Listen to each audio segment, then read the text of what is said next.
오늘은 여호와께서라고 하는 제목으로 잠깐 말씀 나누겠습니다.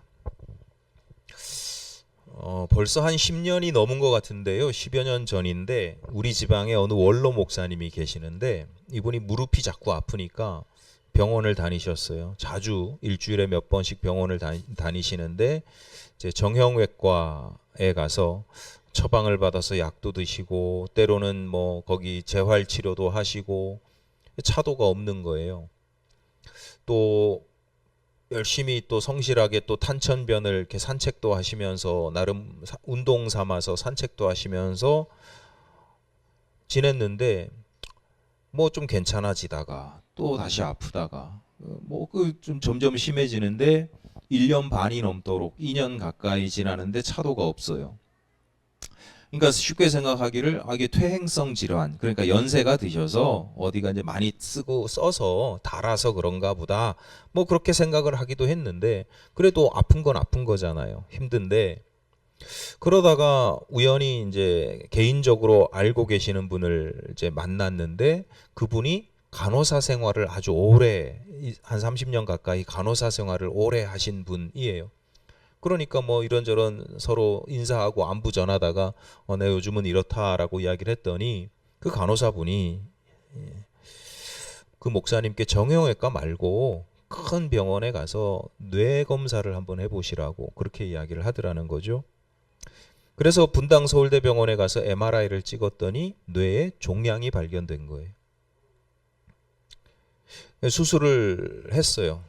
수술을 해야 했지만 개두술이니까 이게 머리를 두개골을 잘라서 이렇게 안에 종양을 제거하는 수술이라 사실은 쉽지 않은, 그 연세에 또 쉽지 않은 수술이었는데 뭐 수술 받고 나서 멍이 뭐 온 얼굴에 멍이 들고 막 했지만 그래도 수술이 잘 됐고 지금까지 아주 건강하게 잘 지내고 계십니다.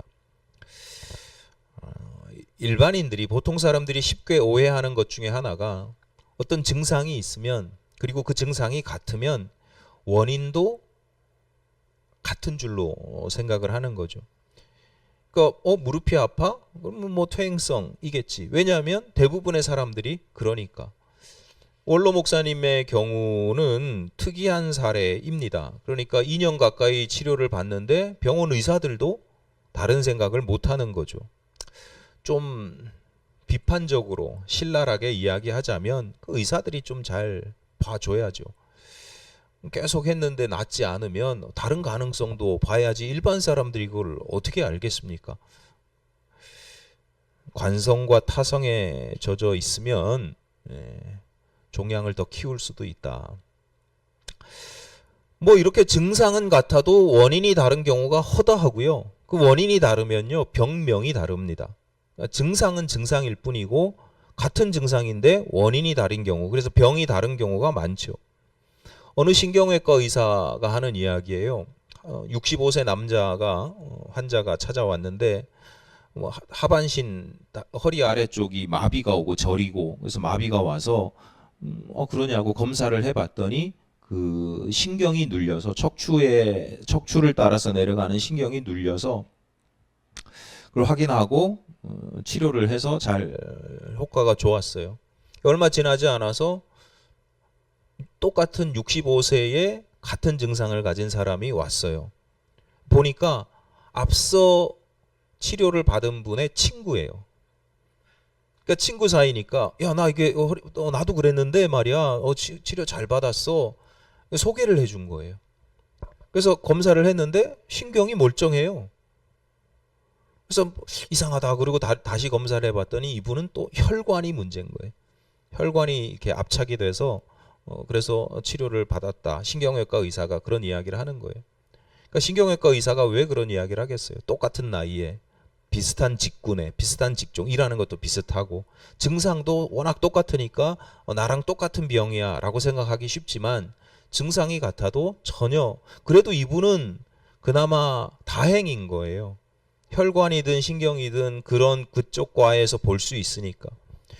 대부분 많은 경우에 뭐 증상은 똑같은데 원인을 발견하지 못하는 경우가 허다해요. 한 70%는 이런 원인이야. 그래서 발견하는데 한 30%는 검사를 해도 원인이 발견이 안 되는 거예요. 원인을 못 찾아요. 그러니까 증상이 같다고 해서 원인도 똑같다, 같은 병이다 라고 생각하는 것은 일종의 편견이자 선입견일 수 있습니다. 많은 사람들이 이런 편견과 선입견에 당하고 또 그 편견과 선입견을 이용하는 사람들이 누구냐? 쉽게 얘기하면 약장사들, 우리 옛날 표현으로 약장수들, 약만 파는 게 아니라 꼭 그런 사람들은 교회 간증처럼 이야기하잖아요. 무슨 다단계 뭐 이런 것처럼 누가 이렇게 해가지고 이렇게 좋았다고. 100명 중에 한 명이 좋을 수 있잖아요. 99명은 안 좋고 다 죽을 수 있잖아요. 죽은 사람은 말이 없죠. 그게 안 좋았던 사람은 증언을 하지 않아요. 좋은 사람만 증언을 한단 말이에요. 잘 이게 편견과 선입견에 빠지지 않도록 우리가 조심해야 되고 그것도 이용하지 않도록 조심해야 됩니다. 질병의 문제만 그런 게 아니고 2016년도에 중국에서 있었던 일인데 베이징의 어느 고급 아파트 단지에서 택배 기사가 배달하고 있었습니다. 중국에서는 택배 기사가 3륜차를 가지고 배달하는 경우들이 있나 봐요. 배달을 하는데 고급 아파트의 고급 승용차가 후진으로 빠져나오다가 주차되어 있다가 후진으로 빠져나오다가 3륜차랑 부딪혔어요. 승용차 주인이 차에 내려서 택배 기사의 뺨을 때렸습니다. 6차례나 때렸답니다. 그리고 이렇게 이야기를 합니다. 야, 내가 후진하는데 너 따위가 어디라고 끼어들어? 잘못했다고 하면 다야? 이렇게 이야기를 했대요. 그러니까 인터넷 소셜 미디어를 통해서 소식이 막 일파만파 퍼지고 국민들이 막 분노하고 그래서 결국 택배 회사 회장까지 나서서 그 갑질한 사람을 끝까지 책임을 묻겠다, 합의하지 않겠다, 뭐 이런 기사가 나왔었어요. 그나마 다행이죠. 종종 관리자가 하급자들을 그냥 뭐 소모품 취급하거나 보호하거나 책임질 관리라고 하는 게 그 사람을 막 부리는 게 아니라 내가 책임지고 또 보호해줘야 될 역할들도 있잖아요. 그런데 뭐 보통 관리자들이 그 사태가 잠잠해지고 유야무야 되기를 바라는 경우들이 얼마나 많습니까? 택배 회사 회장이 직접 자기가 나서서 절대 합의 안 된다라고 이야기를 했던 이유가 있어요. 크게 두 가지인데 하나는 이런 거죠. 이런 사고가 다 나고 이슈가 됐는데 그냥 이렇게 넘어가면 책임을 지우지 않으면 앞으로 사람들이 택배 기사를 어떻게 볼 것이며 택배 회사를 어떻게 볼 것이냐, 택배라고 하는 업종을 어떻게 여길 것이냐, 그냥 무시할 거 아니냐. 분명히 책임을 지워야 자기가 택배 회사 회장이잖아요. 그러니까 택배라고 하는 일에 대해서 그 사람에 대해서 존중하게 되지 않겠느냐라고 하는 거예요. 이분이 또 나섰던 또 한 가지 중요한 이유가 있는데 이분이 택배 기사 출신이에요. 그러니까 자수성가 완전히 입지전적인 인물이죠. 택배 기사로 시작해서 중국 택배 기업 1위, 중국의 택배 회사 1위 기업을 만든 사람이에요. 그러니까 이런 경우라도 개구리 올챙이적 기억 못하는 경우들이 많잖아요. 그런데 이분은 평소에도요 직원들에게 90도로 인사하고 다녔답니다. 왜냐하면 직원을 자기가 택배 기사를 해봤기 때문에 직원을 어떤 도구나 수단으로 여기는 게 아니라 나의 가장 중요한 사업 파트너로 여기는 거예요. 택배 기사가 존중받고 건강하고 일을 잘 해야 자존감을 가지고 일을 잘 해야 그래야 내 회사가 돈을 버는 거죠. 보십시오. 택배 기사를 바라보는 두 사람이 있습니다. 한 사람은 회장이고 또 한 사람은 막말을 일삼은 사람, 막말과 폭행을 일삼은 두 사람이 똑같은 다른 사람이 아니고 똑같은 택배 기사를 봐요. 똑같은 사람을 보는데 한 사람은 이 사람을 자신의 소중한 파트너, 동역자, 조력자로 여깁니다. 굴지의 기업을 이룬 사람, 회장이고 그 사람에게 월급 주는 사람이에요. 우리나라에서 보통 그런 이야기 하잖아요. 전 정말 듣기 싫은 이야기 중에 하나가 야 내가 낸 세금으로 니들 먹고 살잖아. 얼마나 준다고 세금 얼마나 내길래. 너 내가 월급 주는 사람이야? 뭐 이런 이야기라든가. 손님이 또 뭐 식당 가가지고 내가 팔아주니까 참.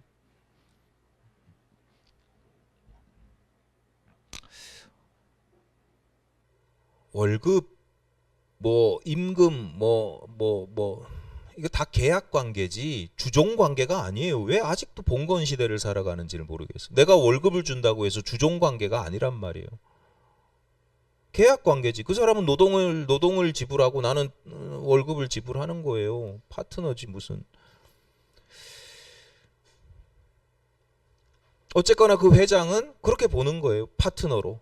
자신의 파트너로 보는 거죠. 내가 월급 주는 사람인데 야 내가 너 월급 주는 사람이야. 나의 어떤 권한에 너와 너의 가족의 생존권이 걸려 있어. 잘해. 이렇게 이렇게 생각하지 않는다는 거죠. 너 때문에 내가 먹고 살아. 이렇게 생각을 하는 거예요. 그 갑질한 사람은 이렇게 이야기하죠. 너 따위가 원래 알고 지내던 사이가 아니잖아요. 처음 봤잖아요. 택배 기사가 어떤 사람인지 이 갑질한 사람이 알아요, 몰라요? 근데 왜 너 따위라고 표현을 하고 평가를 하고 판단을 하죠?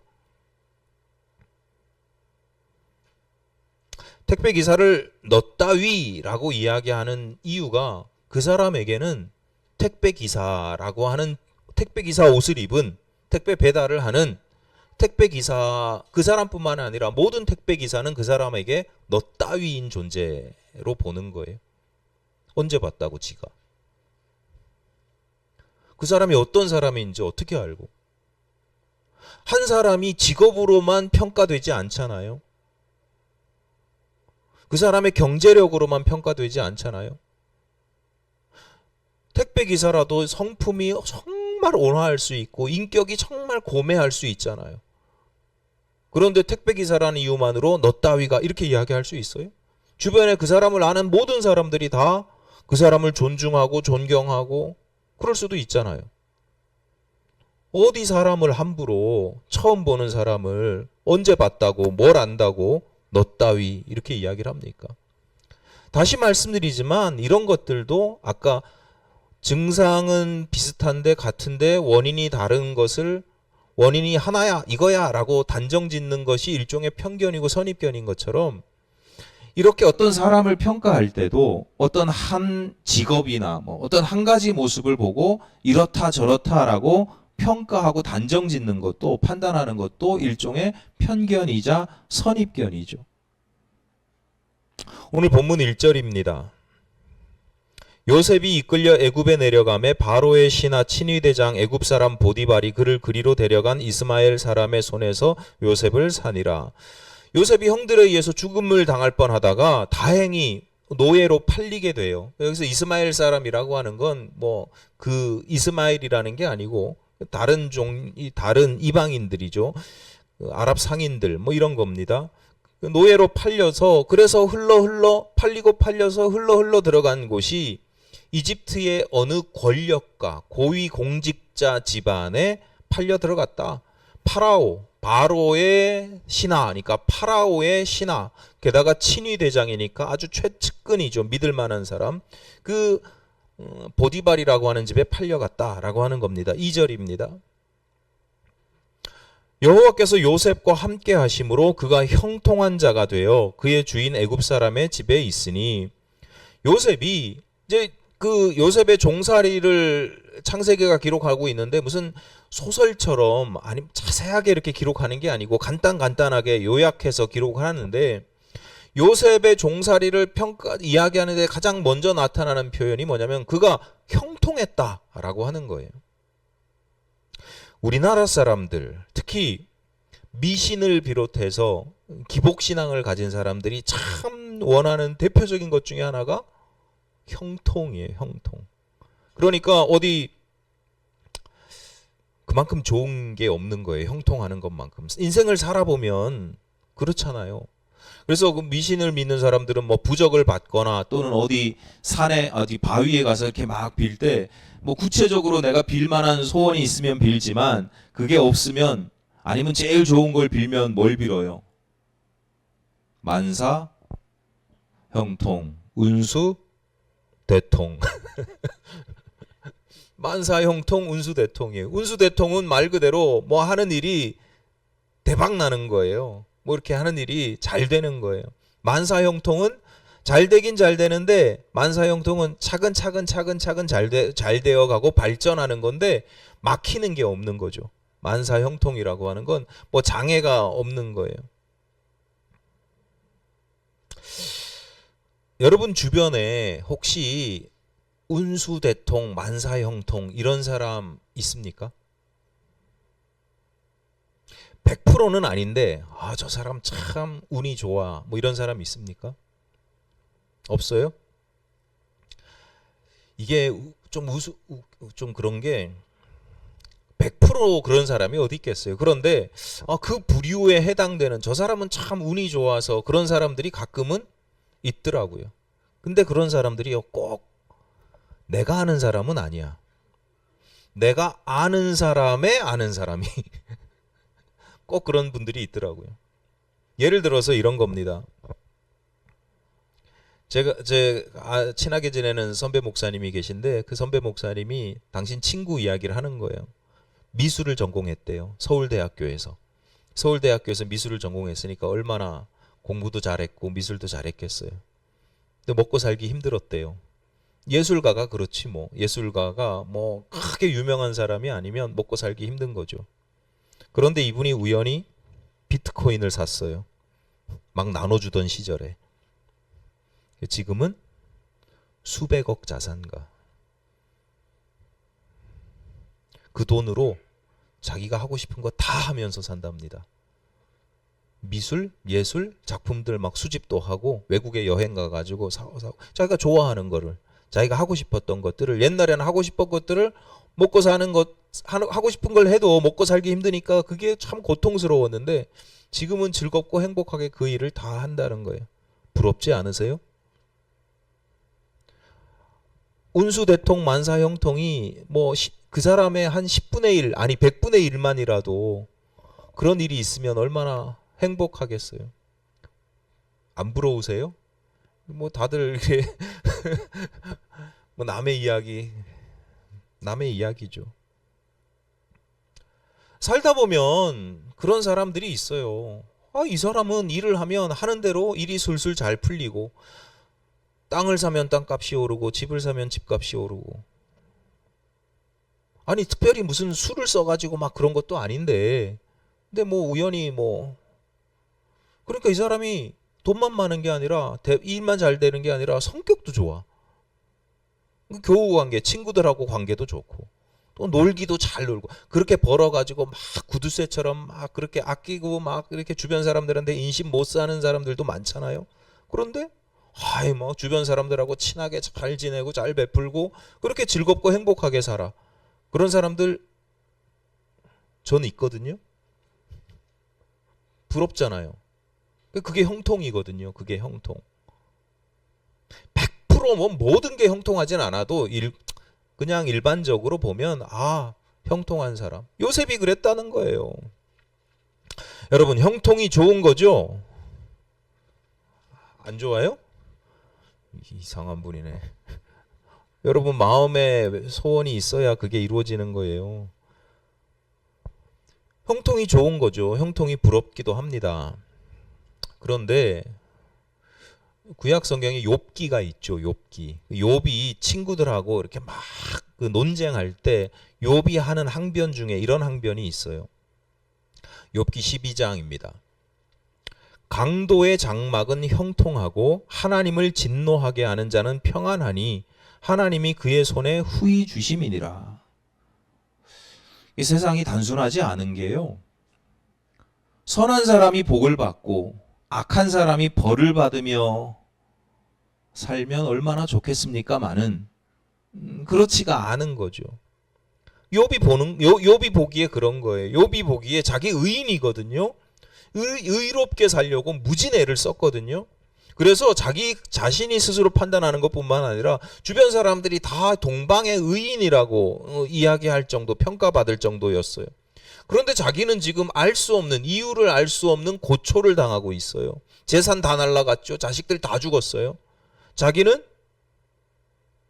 병에 걸려가지고, 병이라는 게 참 관념이 아닌 게, 병이라는 게 고통스럽잖아요. 매 순간순간 그 시간마다 내가 고통을 안고 가지고 살아가는 거잖아요. 제가 늘 하는 말씀, 종종 드리는 말씀인데, 남자보다 여자가 낫다. 왜냐하면 이렇게 배우자가 있으면 아내는 남편을 간병을 잘해요. 끝까지 자기 남편의 편이 되어줘서. 그래서 여자가 보통 일반적으로 강하고, 좀 제가 우스갯소리로 얘기할 땐 독하다 이렇게 이야기를 해요. 근데 남자들은요 잘 못 참거든요. 남자들은 자기 아내 간병하는데 한 3일만 지나면 지가 스스로 화내요. 막 승질내요. 왜 이러냐고. 옆에서 아내가 죽어가는 것보다 내 승질 나는 게 더 생각대로 잘 안 되거든. 약 먹으면 나아야 되는데 안 낫거든. 수술하면 나아야 되는데 잘 안 되거든요. 그러면 이제 막 자기 이걸 못 참아가지고. 일반적으로 그래요. 남편이 아내들한테 잘하셔야 돼요.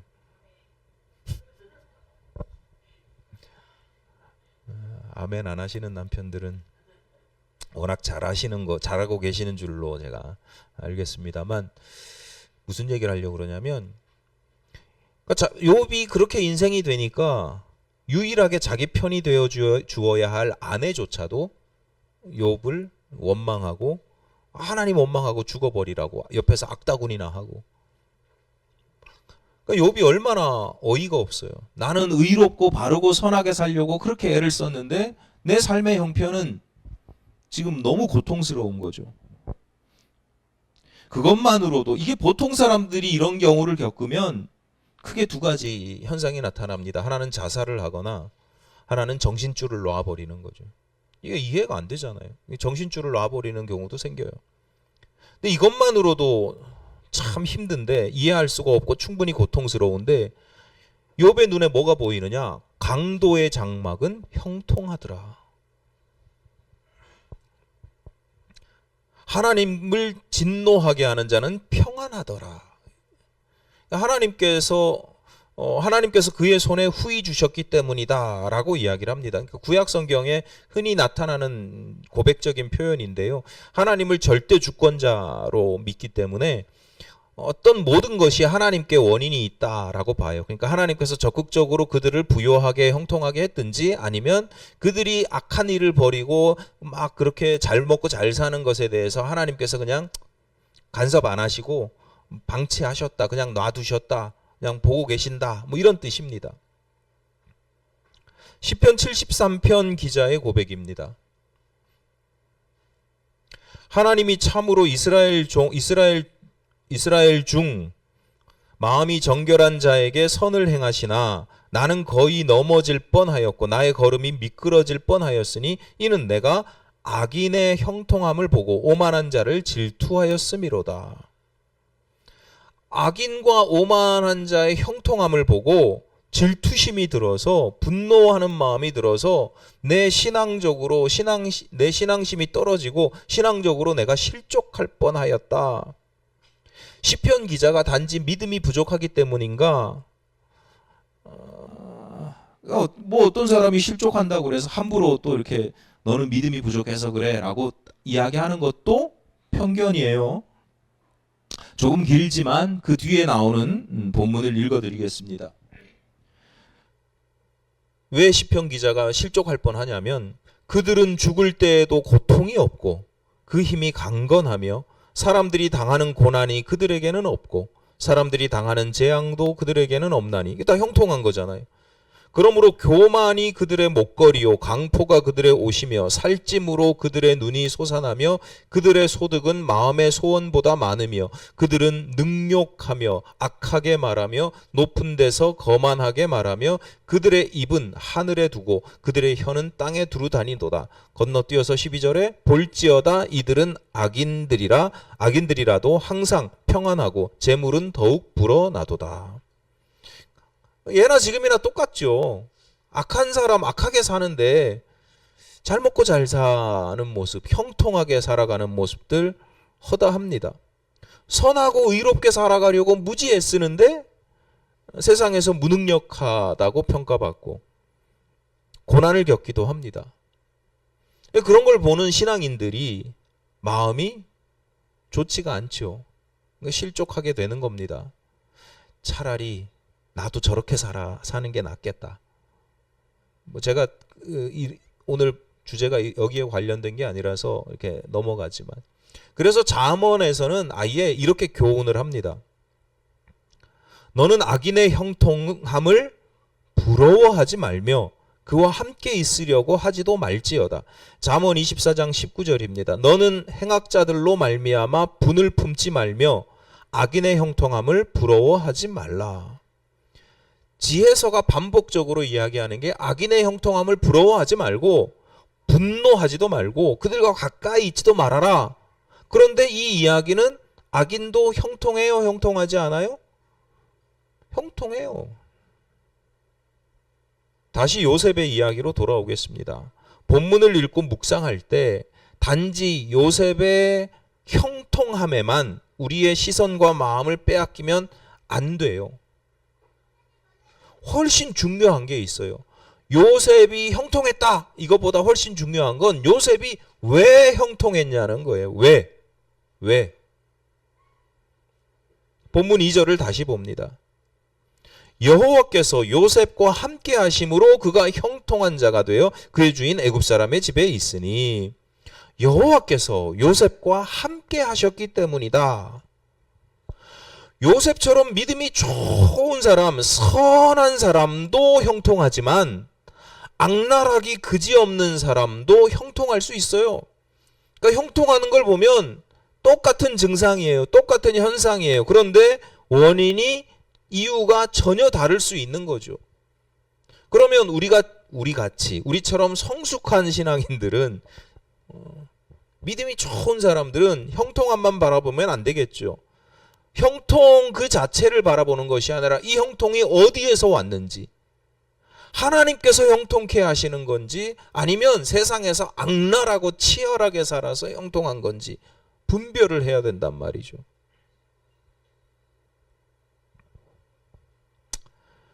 하나님께서 주시는 형통, 여러분에게 하나님께서 주시는 형통이 임하기를 바랍니다. 그런데요, 좀 엄밀하게 말씀드리면 하나님께서 주시는 건 꼭 형통함이 아니라도, 여호와께서 주시는 건 형통함이 아니라도 좋은 거예요, 나쁜 거예요? 좋은 거죠. 우리는 형통한 게 중요한 게 아니에요. 하나님께서 함께 하시고 여호와께서 우리에게 주시는 것, 하나님께서 누군가에게 고난과 역경, 형통해야 되는데, 형통하기를 원하는데 고난과 역경을 주셔요. 이유가 뭐예요? 나를 바르게 하려고, 거룩하게 하시려고. 이게 하나님의 사랑이잖아요. 그럼 내가 이게 형통이 아니라도 하나님께서 주시는 거니까 내가 기뻐하고 감사하고 하나님의 뜻에 순종해야죠. 요셉도 마찬가지입니다. 하나님께서 함께 하셔서 요셉이 형통한 자가 되었대요. 그래서 그가 하는, 요셉이 형통한 자, 존재 자체가 형통한 자가 되니까 그가 하는 모든 일들이 형통하게 잘 풀리는 거예요. 3절입니다. 그의 주인이 여호와께서 그와 함께 하심을 보며 또 여호와께서 그의 범사에 형통하게 하심을 보았더라. 하나님께서 형통하게 하는 자는요, 형통함이 그 사람이 하는 일들이 다 잘 풀려. 그래서 저 사람은 참 형통하네 이렇게 평가받는 사람도 있지만, 하나님께서 주시는 형통은요, 그 사람 존재 자체를 형통한 자가 되게 하셔서 형통한 자가 하는 모든 일들이 잘 풀리는 거예요.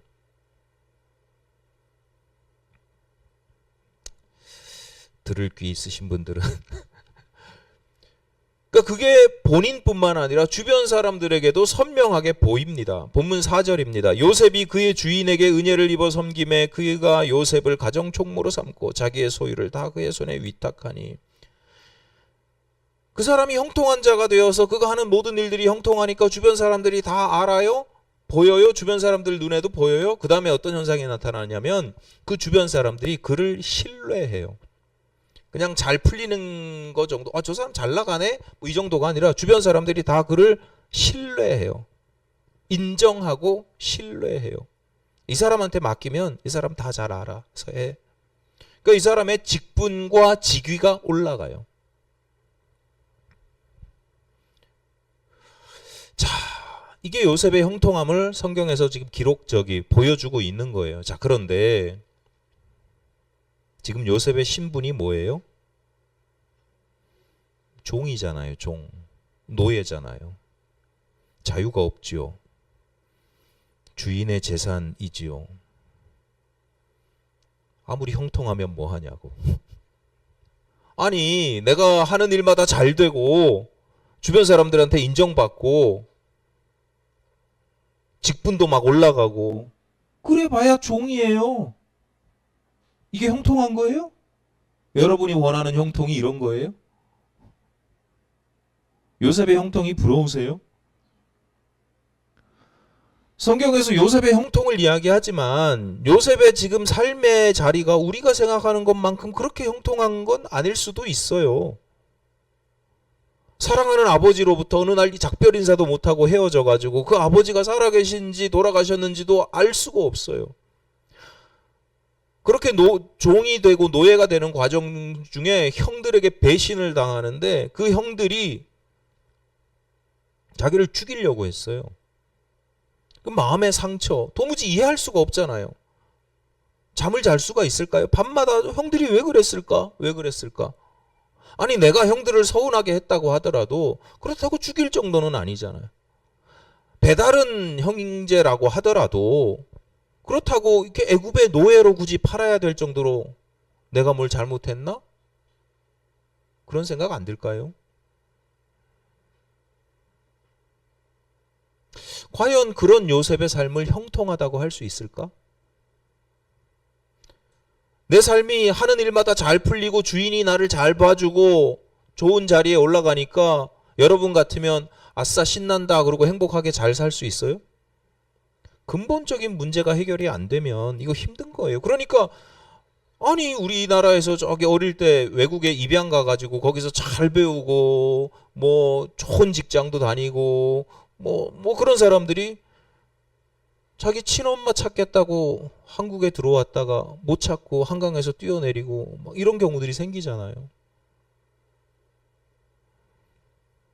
나한테 있는 게 너무 당연해서 그게 아무것도 아닌 것처럼 생각할 수 있지만 그게 없는 사람들한테는요, 굉장히 그게 삶을 비참하게 만들고 내 존재 자체를 흔들리게 만드는 것들이 있거든요. 요셉이 지금 그런 거예요. 요셉의 삶이 지금 마냥 즐겁고 행복한 게 아니에요. 그런데도 요셉은요, 내 지금 존재가 흔들리고 뿌리가 흔들리는 상황에서도요, 그런데 그 자리에서 그 상황에서 꿋꿋하게 살아갑니다. 왜? 자신을 향한 하나님의 계획이 있다는 사실을 믿고 있었기 때문에. 내 근원과 뿌리가 야곱이지만 그보다 훨씬 더 중요한 근원이고 뿌리는 여호와 하나님이라고 하는 사실을 분명한 믿음이 있기 때문에 하나님께서 나에게 어떠한 구체적으로 어떤 계획을 가지고 있는지는 몰라요. 나중에 국무총리가 되고 아버지 야곱의 가문을 애굽으로 이주시킬 계획을 지금부터 요셉이 막 꿈꾸고 준비하는 게 아니에요. 그냥 막연하게 나를 향한 하나님의 선하신 계획이 있다는 정도만 알아요.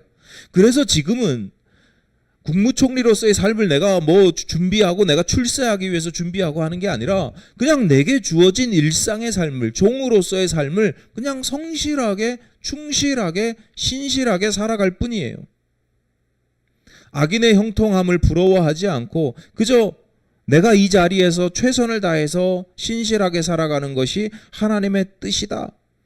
그러니까 내게 맡겨진 일들, 요셉이 처음에 무슨 일 했겠어요? 뭐 빗자루질 같은 거 시키면 사랑받는 막내였다가 색동옷 입었던 막내였다가 노예가 돼가지고 빗자루질 시키면 얼마나 힘들어요. 장작 패는 일이 얼마나 힘들어요. 손에 막 물집 잡히고 굳은 살 먹이고 처음에는 얼마나 힘들어요. 다 하는 거예요. 그냥 성실하게. 심부름 시키면 정직하게 최선을 다하는 거죠. 그러다 보니까 가정 총무가 됐어. 가정 총무가 되면 그 가정 잘 관리하는 거죠. 다른 종들 책임지고 관리하는 거죠. 인화 단결시키고 거기서 갑질하지 않고 그 잘하는 거예요. 일상의 삶을. 노예의 삶이에요. 종살이에요. 그런데 거기서 최선을 다해요. 그런 삶 속에서도 신뢰가 있는 거죠. 하나님을 향해서 신실하게 살아가고 신실하신 하나님을 믿는 거예요. 그런 요셉에게 하나님께서 함께 하셨다라고 하는 거예요.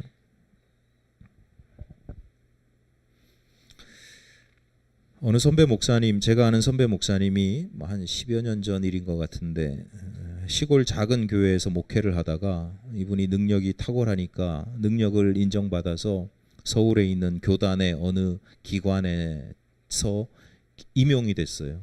그래서 임지를 옮기게 됐어요. 그 기관의 사무실이 서울 한복판에 있으니까 이제 가까운 곳에 거주할 집을 구해야 되는데 시골 교회에서는 시골 교회 사택이 있고 뭐 그러니까 문제가 안 됐는데 갑자기 옮기려고 보니까 쉽지가 않은 거예요. 돈이 있어야지. 집값이 워낙 얼마나 비싼데 게다가 자녀들 학업 문제까지 생각하니까 이걸 어떻게 마음이 심란한 정도가 아니라 어디서부터 어디까지 손을 어떻게 써야 될지를 모르겠는 거예요. 왜? 그분이 무일푼에 가까우니까. 그래서 그 기관의 다른 동료들하고 이야기를 이렇게 어떻게 조언을 구했을 거 아니에요. 집을 어디에 어떻게 얻어야 되냐, 애들 공부는 어떻게 시켜야 되냐, 이야기를 했을 거 아니에요. 그랬더니 그 동료들이 한결같이 하는 이야기가 목사님 너무 무능하다라고 평가를 하더라는 거예요. 대한민국 50대 가장이 나이 50 먹도록 집도 절도 없고 전세 보증금도 없으면 여태 어떻게 살았냐, 어떻게 살았길래 그렇게, 물론 반은 편하게 이야기한 거겠죠. 그 목사님이 어이가 없었지만 꾹 참고 이렇게 이야기를 했답니다. 제가 무능한 것은 맞습니다. 하지만 집도 없고 돈도 없고 절도 없는 건 제가 무능해서가 아니고 그만큼 제가 청렴하고 정직하게 살아왔기 때문입니다. 목사로서 나름 신실하게 목회했다는 증거 아니겠습니까? 이렇게 대꾸를 했다는 거예요.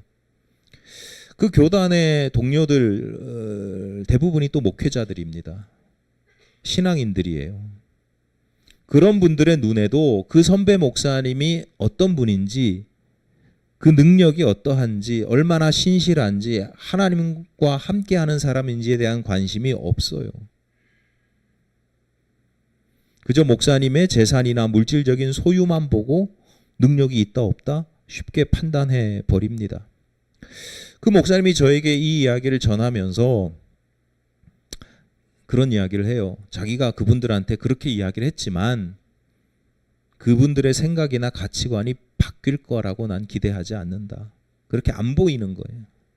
그냥 본인도 화가 나서 그렇게 이야기를 했지만 얘기한다고 그 사람들이 바뀌겠냐.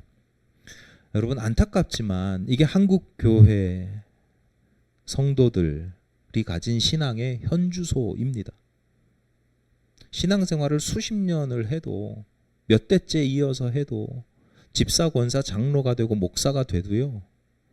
어쩌면 가치관이 그렇게 세속적인지, 그리고 어떤 단편적인 거 하나만 가지고 그걸 쉽게 평가를 하고 판단해 버리는지, 그리고 정말 중요한 신실하게 살아가는 것, 하나님과 함께하는 것, 그런 것에 대한 고민이나 판단이나 평가가 아니라 그냥 세속적인 판단에 그치는지,